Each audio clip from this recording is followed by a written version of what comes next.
Сәлем достар, менің арнама қош келдіңіздер. Бүгін сіздермен біз осындай дәмді булочкалерді дайындайтын боламыз. Менің арнамда тағы бір булочкалердің рецептісі бар. Сіз оларды видеоның ссылкасын описаниеден ала алатын боласыздар. Ал бүгін біз сіздермен осындай дәмді басқа бір булочкалердің түрлерін дайындайтын боламыз. Олар сондай дәмді шығады. Рецепті тағы да қайталап жасап көрулеріңізге кеңес етемін. Арнама жазылып, лайк басып, комментарий қалдыруды ұмытпаңыздар.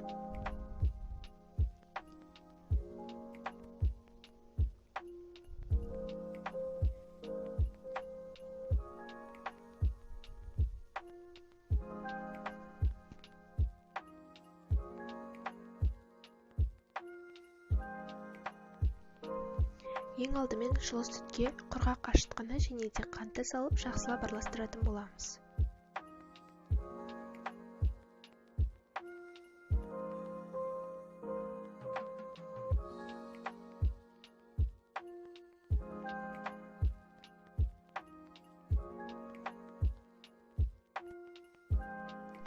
Содан соң бетін жауып 15 минутқа жылы жерге қойып қоямыз.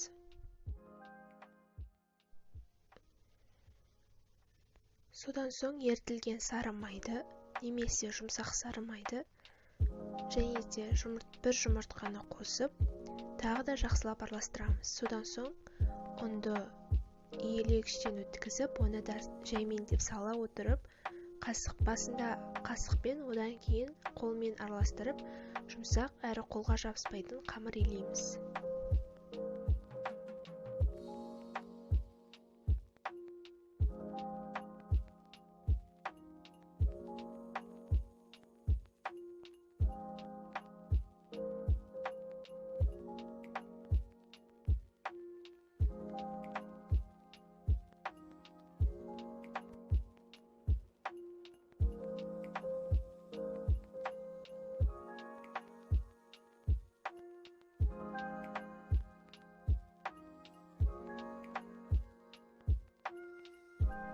Енді қамырымызды 1-1,5 сағатқа көтерілгенге дейін жылы жерге қойып қоямыз. Одан соң қамырды теңдей 10 бөлікке бөліп, осылай овал тәріздес қылып жайып аламыз.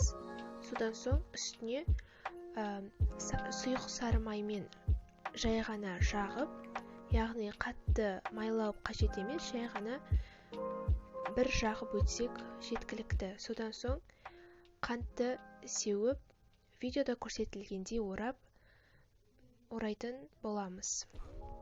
Мен бұл видеода 2 түрін көрсеттім. Қайсысы ыңғайлы өзіңізге, соны жасасаңыз болады. Маған екінші түрі қатты ұнаған болатын.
Осылай барлық қамырымызды кесіп болғаннан кейін противеньге салып 15 минутқа көтерілуге қойып қоямыз.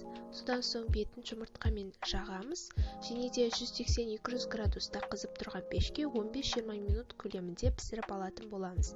Бізде осындай дәмді булочкалар шықты. Олар өте сондай дәмді болып шығады, әрі өте жұмсақ. Дайындап көруге кеңес беремін. Каналға жазылып, лайк басып, комментарий қалдыруды ұмытпаңыздар. Астарыңыз дәмді болсын.